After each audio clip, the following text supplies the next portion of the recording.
నమస్తే, welcome to our channel. మనతో ఉన్నారు ప్రముఖ ఆధ్యాత్మికవేత్త, జ్యోతిష్య పండితులు, దత్తాత్రేయ గణపతి ఉపాసకులు మరియు అమ్మవారి సేవకులు బ్రహ్మశ్రీ మురళీధర్ శర్మ గురుగారు ఉన్నారు. మాట్లాడదాం. నమస్కారం గురుగారు. మహాదేవ శ్రీమాత్రే నమః. గురుగారు, ఈ రోజుల్లో ప్రతి ఒక్కరికి శత్రువులే, ఎవరి తరహాలో వాళ్ళకి శత్రువులు ఉంటున్నారు. అయితే శత్రువులు చాలా రకంగా అంటే అనేక రకాలుగా ఇబ్బంది పడుతూ ఉంటారు. మానసికంగా కానివ్వండి, డబ్బు నాశనం చేస్తారు, మనుషుల్ని దూరం చేస్తారు, మనం చేస్తున్న వృత్తిని దూరం చేసేస్తూ ఉంటారు, ప్రశాంతత ఉండనివ్వరు, రకరకాల రూమర్స్ క్రియేట్ చేస్తారు, మన జీవితాన్ని మనల్ని బ్రతకనివ్వరు. ఒక మాట చెప్పాలంటే అనేక రకాలుగా ఇబ్బంది పడుతూ ఉంటారు. ఇంకా కొన్ని చెప్పలేము కూడా, అంత ఇబ్బంది పడుతూ ఉంటారు. మనశ్శాంతిని కోల్పోతాం. దానివల్ల శారీరకంగా కూడా మనకి హెల్త్ ప్రాబ్లమ్స్ వస్తాయి. ఇంకా అన్ని విధాలుగా నాశనం చేయాలని చూస్తారు. అయితే శత్రువులపైన విజయం సాధించాలి, శత్రువుల్ని గెలవాలి, శత్రు నాశనం జరగాలి అంటే ఇబ్బంది పడుతున్న వాళ్ళని నాశనం అవ్వాలని కోరుకోవడం కూడా తప్పేం లేదు. ఈ రోజుల్లోనే చాలా మంది చెప్తూ ఉంటారు. కాబట్టి శత్రు నాశనం జరగాలంటే ఒక మంచి పరిహారం చెప్పండి గురుగారు. తప్పకుండా అమ్మా. ఇవన్నీ మీరు చెప్పేటువంటి విషయాలు అన్ని వింటూ ఉంటే ఫస్ట్ అంటే ఒక మనిషి ఇవాళ రేపు ఎదిగినా బాధే, డౌన్ఫాల్ అయినా బాధే. అది కూడా వేరే రకాలుగా మనల్ని ఇబ్బంది పెడుతూ ఉంటారు. వీళ్ళ చేతకాని వాళ్ళు, వీళ్ళు ఏం చేసినా కలిసి అవుతారు, అది ఇంక వేరేది. మొన్న మధ్యలో పాపం ఒక క్లయింట్ వారి యొక్క ల్యాండ్ 2021-22లో కొన్నారు. సుమారుగా 21-22 వేలు అంటే గజానికి లైక్ చొప్పున పెట్టి కొన్నారు. సుమారుగా ఈ రోజుకు అది 30,000-32,000 దాకా ఉంది. ఒక 8-9 దాకా పెరిగింది. సో వారికి కొంత వారి కూతురు డాక్టర్ రిలేటెడ్గా అమెరికాలో లైక్ వెళ్ళి అంటే చదివించాలనే సందర్భం మీద వారికి కొంత అమౌంట్ అర్జెంటుగా అవసరం పట్టింది. అమ్ముదాము అనుకునే సమయానికి పార్టీలు దగ్గర దాకా వచ్చి మిస్ అయిపోతున్నారు. ఒకవేళ ఇక్కడ ఏం చేశారు మీరు, సో చదువు అయితే ఆగదు కదా అని చెప్పి, ఎట్లాగో ఇది ఉంది కదా ఒక ధైర్యం, ఎట్లాగో ల్యాండ్ ఉంది కదా అని చెప్పి ఒక దగ్గర ఒక 40L తీసుకున్నారు. తీసుకొని తనను పంపించారు, సమ్ పర్సంటేజ్ ఇంత. సో వీళ్ళకు సుమారు 12 నెలల నుంచి ల్యాండ్ సేల్ అవుతుంది, దగ్గర దాకా వస్తుంది, వెళ్ళిపోతుంది.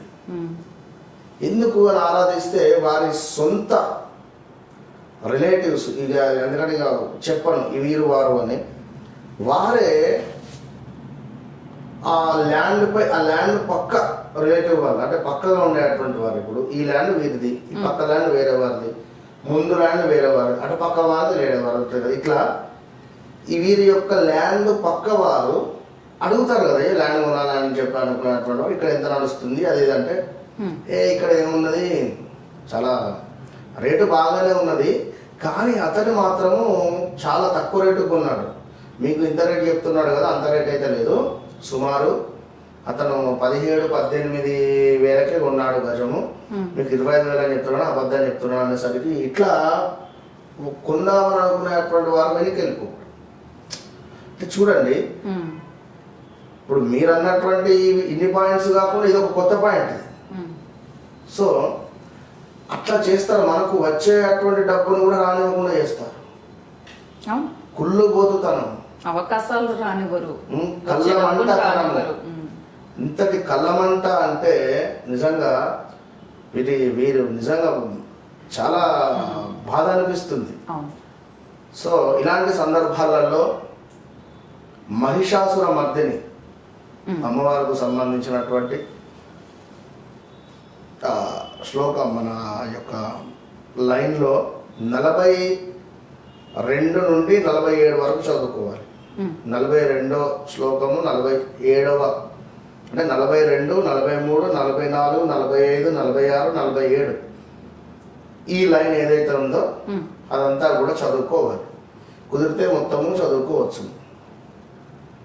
ఇదొక పాయింట్. ఎందుకంటే ఇక్కడ ఈ విషయం ఎందుకు చెప్తున్నా అంటే, ఎప్పుడైనా ఏ కాలంలో అయినా, ఇప్పుడు అంటే శత్రువులు అంటున్నాం మనం. సో ఆ కాలంలో రాక్షసులే, మీరే రాక్షసులు. రాక్షసులను సంహరించే సందర్భంలో ఎవరైనా ఉగ్ర రూపాన్ని ధరించారు విన్నారా? సో ఉగ్ర రూపాన్ని ధరించినటువంటి సందర్భాలలో ఈ ఉగ్ర రూపానికి సంబంధించినటువంటి స్తోత్రాలు, ఆ ఉగ్ర రూపానికి సంబంధించినటువంటి అమ్మవార్లను మనం బాగా ధ్యానం చేయాలి, వారి హోమాలు చేయాలి. ఇప్పుడు ప్రత్యేక హోమం ఎండు మిరపకాయలతో చేస్తాం, శత్రునాశనం. ఎండు మిరపకాయలతో చేసేటువంటి యొక్క హోమము విశేషమైనటువంటి ఫలితాన్ని తెచ్చిపెడుతుంది విన్నారా? సో అంతేందుకమ్మా, ఇప్పుడు చిన్నతనంలో ఎండు మిరపకాయ ఉప్పు పట్టుకుని దిష్టి తీస్తారు, అవునా కదా? సో అంటే నర దృష్టి, దానినే శత్రు దృష్టి, చెడు దృష్టి. కనుక మీరు కూడా ఇంట్లో నిజంగా చెప్తున్నాను, శత్రువుల యొక్క పేర్లను తలుచుకొని నేను చెప్పేటువంటి మంత్రాన్ని ఒక స్టీల్ బేసిన్ పెట్టుకోండి, అందులో కాస్త ఇసుకను పోయండి, కొన్ని సమిధలను సేకరించండి, రాగి పుల్లలను నల్లబెట్టేసి కర్పూరంతో వెలిగించేసి చక్కగా అవంతా అంటుకున్న తర్వాత ఎండు మిరపకాయలను అందులో వేస్తూ ఉండండి. నేను చెప్పే మంత్రాన్ని లాస్ట్లో చెప్తాను. ఆ మంత్రాన్ని అనుకుంటూ ఒక 11 ఎండు మిరపకాయలను కాల్చండి. ప్రతి శనివారం రాత్రి 9:30 నుంచి 10:30 చేయాలి. 9:30 నుంచి 10:30 ప్రాంతంలో ఇంటి బయట ఈశాన్య మూలం ఎక్కడైనా చేయండి, లేదా ఆగ్నేయ మూలం చేయండి. విశేషమైనటువంటి ప్రతిఫలం ఉంటుంది. ఇక శివ తాండవ స్తోత్రం ఎంత పవర్ఫుల్ స్తోత్రం అంటే అంత పవర్ఫుల్ స్తోత్రం అది. సో అది విన్నా చదివిన విశేషమైనటువంటి ఫలితం ఉంటుంది. ఇంకా మనకు లక్ష్మీ నరసింహస్వామికి సంబంధించినటువంటి కరావలంబ స్తోత్రం కానీ, స్వామివారికి సంబంధించినటువంటి దేవాలయాలను సందర్శించడం కానీ విశేషమైనటువంటి నెగిటివ్ ఎనర్జీని తీసుకొస్తాయి.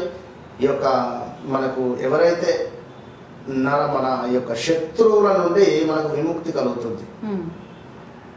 ఎండు మిరపకాయలు ప్లస్ తోక మిరియాలను చక్కగా కూడా తీసుకొని ఓం భం భైరవాయ నమః అని తోక మిరియాలను కూడా ఈ యొక్క బొగ్గులపై కాల్చండి. చక్కగా ఎర్రగా బొగ్గులైన తర్వాత ఓం భం భైరవాయ నమః అని కాల్చండి. మేషరాశి వారైతే వీరు ఎండుమిరపకాయలతో హోమం. అదేవిధంగా వృషభ రాశి జాతకులకు విన్నరా? వృషభ రాశి జాతకులు ఎవరైతే ఉన్నారో వీరు ఎండు మిరపకాయలను మిరియాలను దానంగా ఇవ్వండి. ఎండు మిరపకాయలను అదేవిధంగా మన ఎండు మిరపకాయలను మిరియాల పొడిని ఒక బిందెలో కలిపి చక్కగా కూడా నీటిలో, ఆ నీటితో ఈశ్వరునికి అభిషేకం చేయాలి వృషభ రాశి వాళ్ళు. ఇటు అదేవిధంగా మిథునం, ఓకే, మిథున రాశి వారు ఖచ్చితంగా జపం చేసుకోండి. ఓం భం భైరవాయ నమః, ఓం భం భైరవాయ నమః, ఓం భం భైరవాయ నమః, ఓం భం భైరవాయ నమః, లేదా ఓం ద్రాం దత్తాత్రేయాయ నమః, ఓం ద్రాం దత్తాత్రేయాయ నమః, ఓం ఘం గణపతయే నమః, ఓం ఘం గణపతయే నమః. ఈ మంత్రాలను రోజు 108 సార్లు చదువుకోండి. ఇక కర్కాటకం వీరు ఓం గం గణపతయే నమః తర్పణ విడిచిపెట్టాలి. ఓం గం గణపతయే నమః తర్పణ విడిచిపెట్టాలి. నీరు తీసుకోవాలి, స్పూన్ తోటి చేతిలో పోసుకోవాలి, విడిచిపెట్టాలి. అర్ఘ్యం ఓం గం గణపతయే నమః అర్ఘ్యం విడిచిపెట్టాలి. ఇట్లా 108 సార్లు 108 అర్ఘ్యాలు విడిచిపెట్టి ఈ నీటిని తీసుకువెళ్ళి చక్కగా కూడా మీరు ఈశ్వరుడి మీద కానీ, లేదా ఏదైనా గణపతి దేవాలయంలో గణపతి పాదాల దగ్గర కానీ, లేదా గణపతికి సమర్పించే ప్రయత్నం చేయండి. ఈ నీటిని ఇట్లే ఒక బాటిల్లో పోసి పక్కన పెట్టేసి ప్రతి బుధవారం ఎక్కడైనా అభిషేకం జరుగుతుంటే అక్కడ ఈ నీటిని డొనేట్ చేయండి. ఈ నీటితో అభిషేకం. సో మళ్ళీ సింహరాశి వారు హోమం ఎండుమిరపకాయలు. దీని తర్వాత కన్యా రాశి వారు మళ్ళీ యాజ్ ఇట్ ఈజ్గా దానం. Sorry repeat. కన్యా రాశి వారు వచ్చేసి మన దానం, రైట్. ఇటు మళ్ళీ వీరెవరు? కన్యా రాశి వారికి ఇందాక దానం అని చెప్పుకున్నాం కదా. అట్లనే విధంగా ఈ యొక్క తులారాశి వారు, తులారాశి వారికి కూడా జపం. ఉమ్, సో ఇట్లా మళ్ళీ కంటిన్యూ ఉంటుంది. కనుక రాశి వైజ్ ఒకవేళ వారికి ఉండేటువంటి సమస్యను బట్టి, ఉమ్, ఉమ్. కానీ ఓవరాల్గా మనం చెప్పేటువంటి మంత్రంతో వీరు ఈ ఎండుమిరపకాయలను వేయండి. ఉమ్, ఇంటి బయట టెర్రస్ ఉన్న టెర్రస్ పైన వేయండి, ఇంకా ఎక్సలెంట్గా ఉంటుంది. ఇంటి పైన ఉమ్. టెర్రస్ ఉంటుంది, బంగ్లా పైన వెళ్ళి చేసుకోండి. అవసరమైతే మంత్రం చెప్తున్నాను, చక్కగా వినండి. ఓం హ్రీం హూం క్రీం సర్వశత్రు స్తంభిని ఘోర కాళికాయై ఫట్ స్వాహ. ఓం క్రీం హూం క్రీం సర్వశత్రు స్తంభిని ఘోర కాళికాయై ఫట్ స్వాహ. ఓం క్రీం రిపీట్. ఓం క్రీం హూం క్రీం సర్వశత్రు స్తంభిని ఘోర కాళికాయై ఫట్ స్వాహ. ఈ మంత్రాన్ని అవసరం మన డిస్క్రిప్షన్లో ఇద్దాం. ఇది చేయడం వల్ల విశేషమైనటువంటి ఫలితం ఉంటుంది. ఎప్పుడైనా శత్రువును ముందు మనము గల్లా ఎగరేసుకొని తిరగాలి. ఆ విధమైన స్థాయికి మీరు వెళ్ళాలి, నేను కోరుకుంటాను. అంతే. ఖచ్చితంగా ఎక్సలెంట్ గా చెప్పారు గురుగారు. నిజంగా ఒక మోటివేషనల్ గా కూడా అనిపిస్తుంది. ఇప్పుడు మీరు చెప్తున్నప్పుడు ఖచ్చితంగా శత్రువుల మీద ఎప్పుడు విజయం మనదే ఉండాలి. తాత్కాలికంగా ఇబ్బంది పడతాం అంతే. ఎవరైతే చేసినా నిజంగా ప్రకృతికి విరుద్ధంగా ఎవరేం చేసినా అది అవ్వదు. కొన్ని రోజులు ఇబ్బంది పడతాము, తర్వాత మనం రెట్టింపు మనము సక్సెస్ ఏమైనా అంతే, మనం స్వీకరించాలి. నేను ఓడిపోయాను, నువ్వంటే ఎట్లా, నేను ఒప్పుకోవాలి కదా. అంతే కదా, మనకి మనం ఇప్పుడు సింహం ముందు అది కడుపు నిండి కూర్చుంది. దాని ముందు ఎన్ని పిల్లి వచ్చి పిల్లి గంతులు వేసినా లేకపోతే ఎన్ని వేసినా కూడా అనుకుంటుంది. అది కడుపు నిండి ఉన్నది, అవునా కాదు? సో ఎప్పుడైనా మనము మన కడుపు నిండినటువంటి విధంగానే ఉండాలి మన భావం. కనుక అంటే నేను అనేది ఏమిటంటే మనం ఎప్పుడు సింహంలాగానే ఉండాలి, అంతే. ఎక్సలెంట్ గా చెప్పారు. ఎవరికి వాళ్ళు విడివిడిగా రాశి ప్రకారం కూడా చెప్పారు గురుగారు. మంచి పరిహారం చెప్పారు. నమస్తే.